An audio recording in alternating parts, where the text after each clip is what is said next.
हरिपुर गांव में बहुत ज़्यादा गरीबी होती है। वहाँ करने को कोई काम नहीं होता। इस वजह से ना वहाँ खाने को कुछ अच्छा होता है और ना ही पहनने को कोई ढंग के कपड़े होते हैं। इसी गांव में राधा नाम की एक लड़की रहती है। वो अपनी दोस्तों के साथ अक्सर कोई ना कोई छोटा मोटा काम करती और चंद रुपए कमाकर जैसे तैसे गुजारा करती। लेकिन एक दिन राधा अपनी दोस्तों से कहती है कि यार 3 दिनों से हमें कोई काम नहीं मिला है, जिसकी वजह से सूखी रोटी खानी पड़ रही है। हाँ यार, ठीक कहती हो, क्या करें, हमारा भी यही हाल है। राधा की एक पुप्पू शहर में रहती है। राधा वहाँ जाने का सोचती है और एक दिन की मेहनत के बाद शहर पहुँच जाती है। पुप्पू, कैसी हैं आप? हाँ हाँ, मैं तो ठीक हूँ, लेकिन तुम यहाँ क्या कर रही हो? जी मैं यहाँ कोई भी काम करने आई हूँ। क्या मैं कुछ दिनों के लिए आपके घर रुक सकती हूँ? नहीं नहीं राधा, मेरा शौहर बहुत गुस्से वाला है। बल्कि तुम एक काम करो कि अभी के अभी यहाँ से चली जाओ।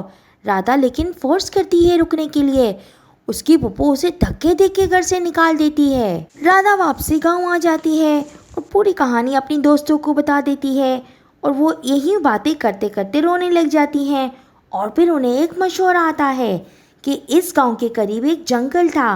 राधा कहती है, सरस्वती, क्यों ना हम जंगल जाकर सूखी लकड़ियां काटें और हर 3 दिन के बाद शहर जाकर उन्हें बेच आते हैं।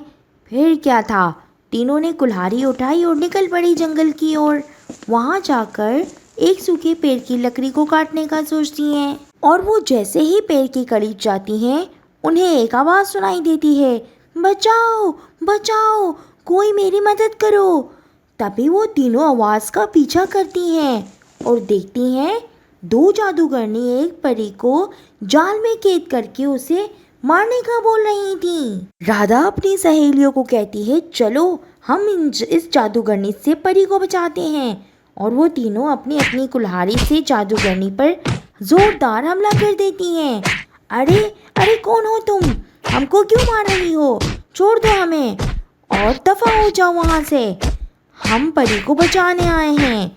और वो तीनों पूरी ताकत से जादूगरनी का मुकाबला करती हैं और उन्हें वहाँ से भगा देती हैं और परी को आज़ाद कर देती हैं।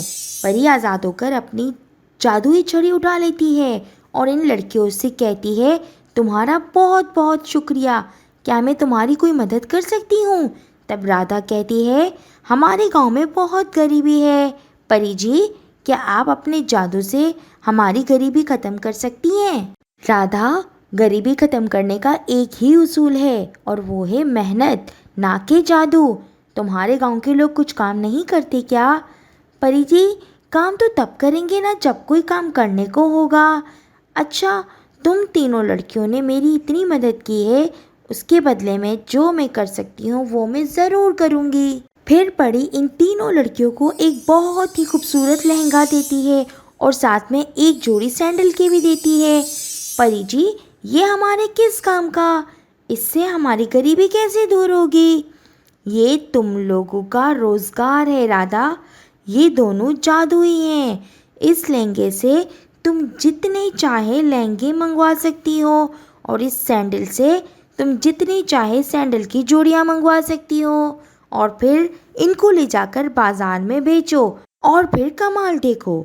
ये तीनों घर जाकर ऐसा ही करती हैं। उस लहंगे से बहुत सारे अच्छे अच्छे लहंगे मंगवाती हैं और उस सैंडल की जोड़ी से बहुत सारी सैंडल की जोड़ियाँ मंगवाती हैं।